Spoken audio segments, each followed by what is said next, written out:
Mana? Mana? Aduh!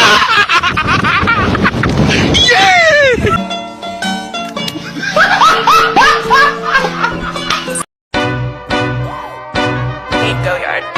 I got some. Are you ready, kids? Aye, aye, Captain! I can't hear you. Aye, aye, Captain! Oh!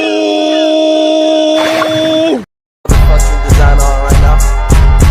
Break it down, bring it back, make it clap. I got 3 old thoughts, new block, wear that thing. Bitches on my line, and you know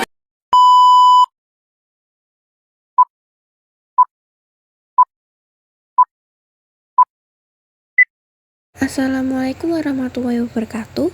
Halo semuanya, kali ini saya akan mempresentasikan bab 3 unit ketiga tentang kolaborasi antar budaya di Indonesia. Sebelum masuk ke materinya, yuk kita lihat dulu video tentang kolaborasi yang ada di Indonesia. Sayang, sayang, si pato ka ang makrigo-tego gorokan. Sayang, sayang, sayang, si pato ka ang makrigo-tego gorokan. Sayang, sa jojo, yung madam ko bisa papare sa muna keke, sa muna keke. Soleram, anak yang manis, janganlah dicium, sayang kalau dicium merah pipinya. Kampuangan jauh di Mato, Kunwangsan sebaku liliang, takkan aja kawan-kawanan lamu, sangke basuh yang surya.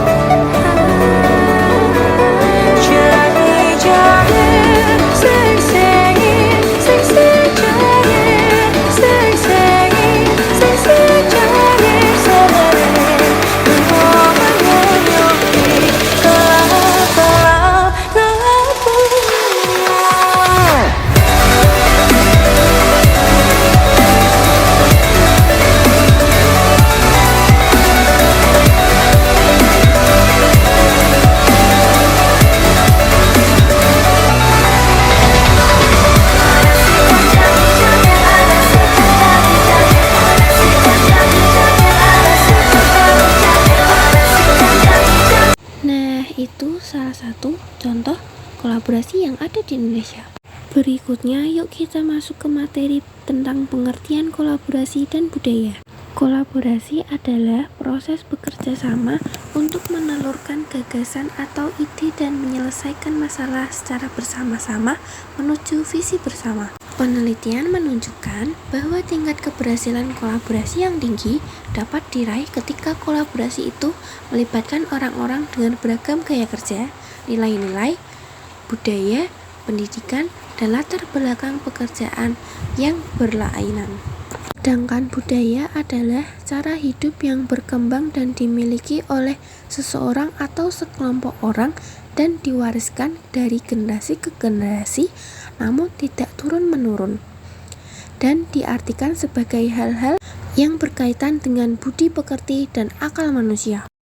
Yang berikutnya, pengertian kolaborasi antar budaya.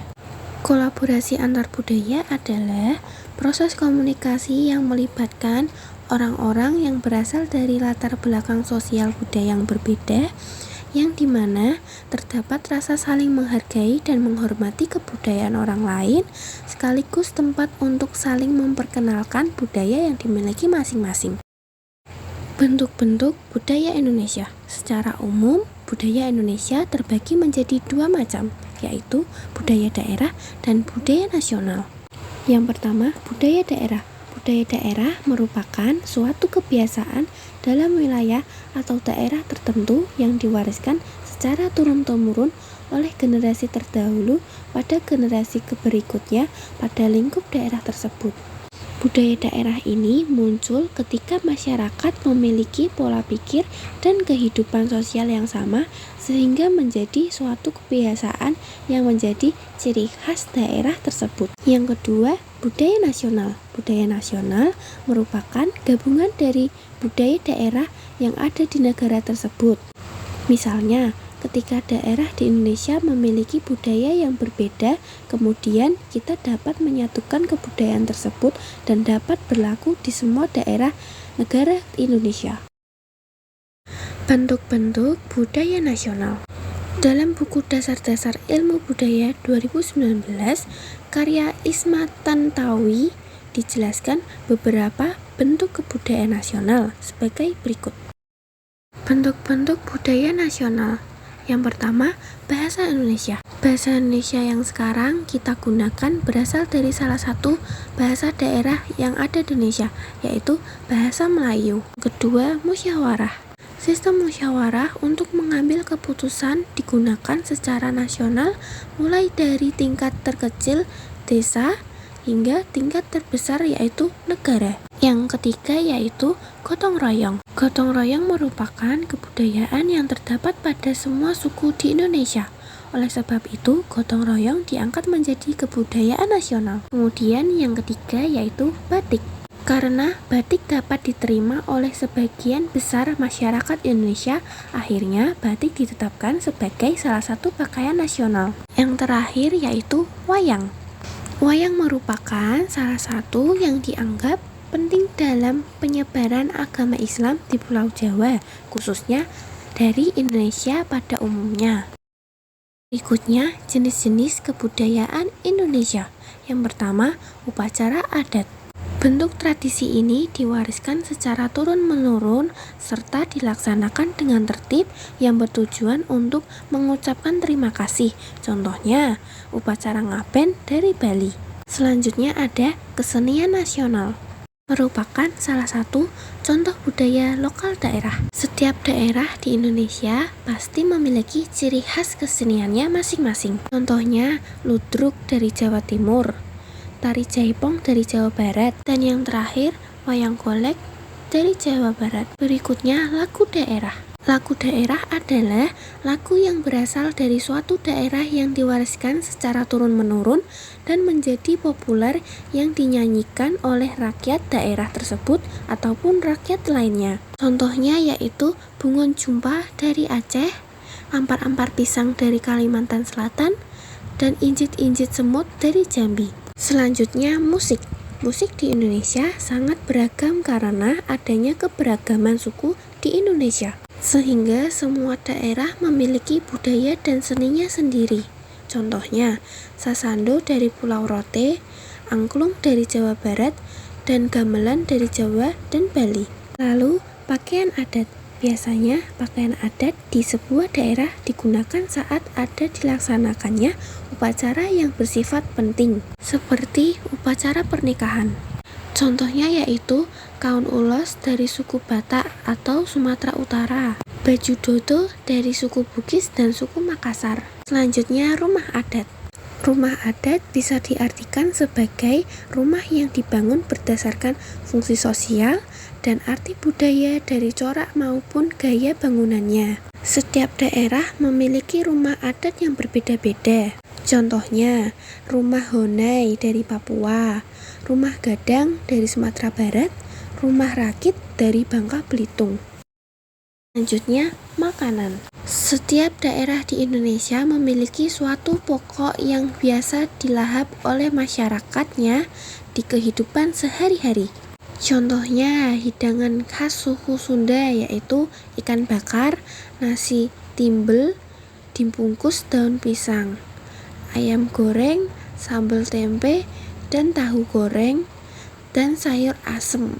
Yang terakhir adalah seni sastra. Sastra Indonesia sendiri dapat merujuk pada sastra yang dibuat di wilayah kepulauan Indonesia. Sering juga secara luas dirujuk pada sastra yang bahasa akarnya berdasarkan bahasa Melayu. Contohnya, pantun dan gurindam dari Kepulauan Riau. Kolaborasi antar budaya di Indonesia. Kolaborasi antar budaya yang berjudul Harmony in Diversity yang diadakan di pembukaan Borobudur International Arts and Performance Festival. Yuk, kita lihat videonya terlebih dahulu.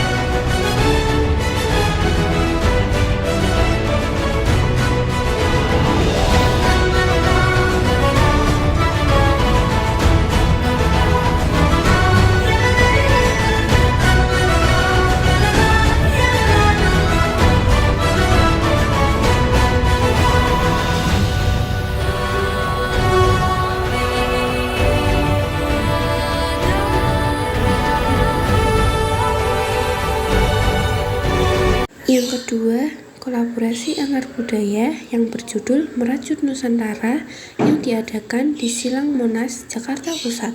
Yuk, mari melihat videonya terlebih dahulu.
Yang berikutnya, dampak keberagaman budaya Indonesia.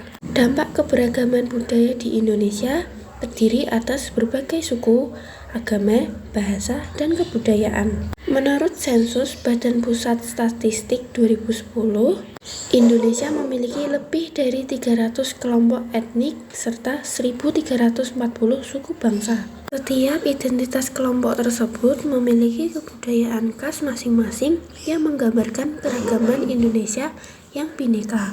Keragaman kebudayaan yang ada memberikan pengaruh positif dan negatif bagi masyarakat Indonesia. Adapun dampak yang dimaksud sebagai berikut. Yang pertama, mari kita bahas dampak positif. Yang pertama, keragaman dapat menciptakan integritas dan persatuan nasional. 2. Menjadi sarana memajukan pergaulan antar suku, agama, budaya, dan golongan di Nusantara. Selanjutnya, dampak negatif. 1. Jika tak dirawat dengan baik, keragaman dapat menyebabkan konflik dalam masyarakat. Kedua, yaitu munculnya sikap etnosentrisme, yaitu suatu pandangan yang menganggap bahwa suku bangsanya sendiri lebih unggul dibandingkan dengan suku lainnya. Yang ketiga, fanatisme berlebihan, yaitu paham yang berpegang teguh secara berlebihan terhadap keyakinannya sendiri, sehingga menganggap salah terhadap keyakinan yang lain. Nah, itu dia tentang bab 3 unit ketiga kolaborasi antar budaya di Indonesia. Selanjutnya, kita masuk bab 4 unit kedua NKRI dan kedaulatan wilayah. Yang pertama, cita-cita bangsa Indonesia menurut Undang-Undang Dasar Negara Republik Indonesia tahun 1945. Negara Kesatuan Republik Indonesia atau NKRI adalah negara kesatuan yang memiliki bentuk republik yang menggunakan sistem desentralisasi, melindungi segenap bangsa Indonesia dan seluruh tumpah darah Indonesia. Yang pertama, seluruh komponen yang membentuk bangsa Indonesia dimulai dari rakyat, kekayaan alam, dan juga seluruh nilai-nilai bangsa yang patut dipertahankan harus terlindungi. Yang kedua, hak-hak yang sudah terpenuhi didasarkan pada hukum dasar negara. Ketiga, kewajiban dalam melindungi segenap bangsa Indonesia. Memajukan kehidupan bangsa. Kesejahteraan dapat dikatakan jika ketiga syarat atau unsur yang paling subjektif sudah terpenuhi, yaitu sandang, pangan, dan papan. Tidak hanya mengenai ekonomi dan materi, akan tetapi kesejahteraan juga meliputi kesejahteraan lahir dan batin. Mencerdaskan kehidupan bangsa. Memastikan seluruh masyarakat Indonesia mendapat kesempatan yang sama dalam memperoleh dan meningkatkan pendidikan yang berkualitas. Karena dengan adanya masyarakat yang cerdas, maka akan mudah untuk memajukan negara dan menyejahterakan hidup bangsa. Laksanakan tertib dunia. Yang pertama, tujuan. Tujuan dilaksanakannya tertib dunia sudah tercantum dalam pembukaan Undang-Undang Dasar 1945 yang berbunyi, dan ikut melaksanakan ketertiban dunia yang berdasarkan kemerdekaan, perdamaian abadi, dan keadilan sosial. Atau dengan kata lain, pemerintah Indonesia mampu menciptakan kebijakan yang bersifat pro-rakyat, dan dengan begitu rakyat Indonesia mampu merasakan adanya suatu kesejahteraan, perdamaian juga dapat diwujudkan dengan menjaga perdamaian antara suku, antar umat beragama, dan sebagainya. Berikutnya, kedaulatan wilayah. Negara yang berdaulat adalah negara yang telah mendapatkan kekuasaan penuh untuk mengatur pemerintahannya. A. Kewilayahan negara Indonesia. Kewilayahan Indonesia terdiri atas daratan dan laut.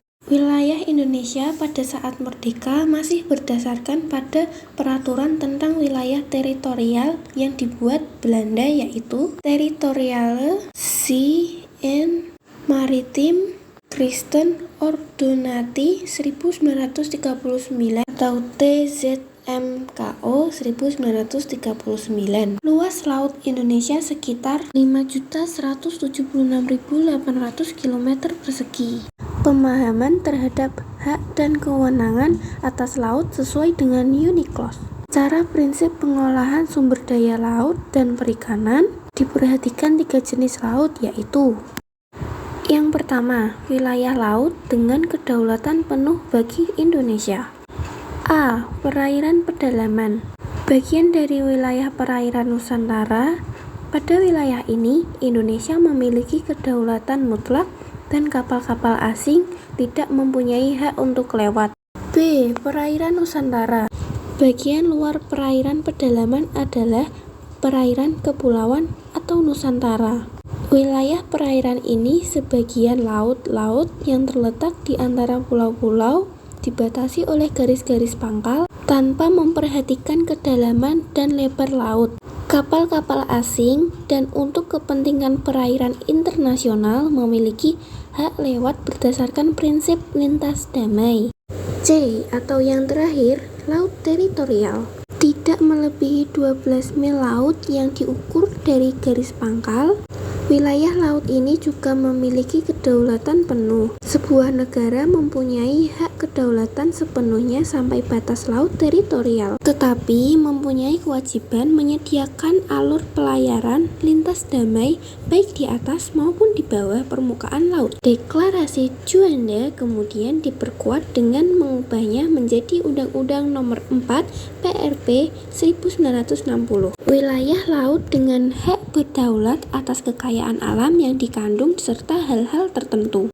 Kedua, wilayah laut dengan hak berdaulat atas kekayaan alam. A. Zona tambahan. Pada zona ini, Indonesia memiliki hak untuk dapat melaksanakan kewenangan tertentu dalam mengontrol pelanggaran terhadap aturan di bidang bea cukai, pengawasan imigrasi, dan menjamin pelaksanaan hukum di wilayahnya. B. Zona ekonomi eksklusif. C. Indonesia memiliki hak daulat atas pengelolaan sumber daya alam. Di zona ini, Indonesia memiliki kewenangan untuk mengatur dan mengawasi segala aktivitas kelautan di zona ini. Tidak boleh ada negara lain yang melakukan aktivitas di C Indonesia kecuali dengan izin yang dikeluarkan oleh pemerintah Indonesia.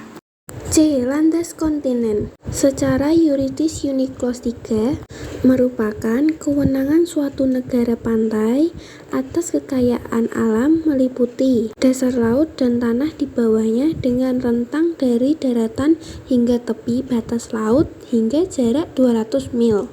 Indonesia memiliki kepentingan menyangkut batas landas kontinen dengan negara tetangga dengan persetujuan atas dasar hukum internasional. Sekarang kita masuk ke batas wilayah negara Indonesia.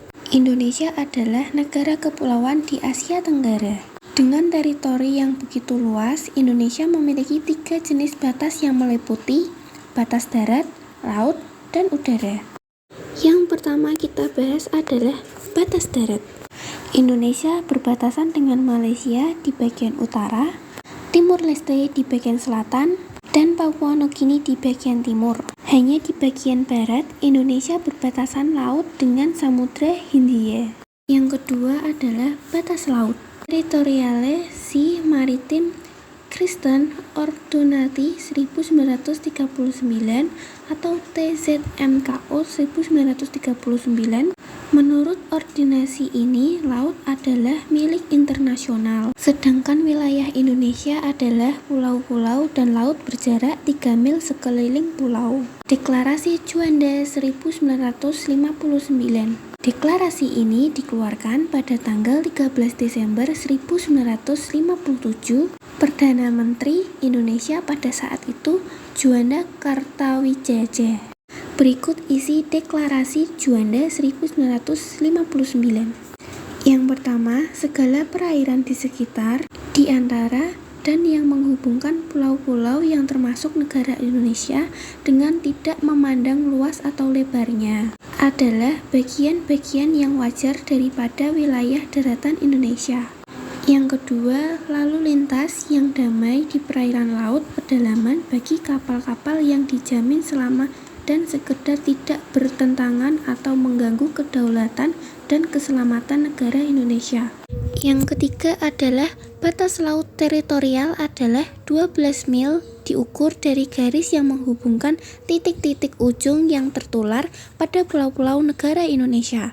Sebagai negara kepulauan yang wilayah perairan lautnya lebih luas daripada wilayah daratnya, maka peranan wilayah laut menjadi sangat penting bagi kehidupan bangsa dan negara.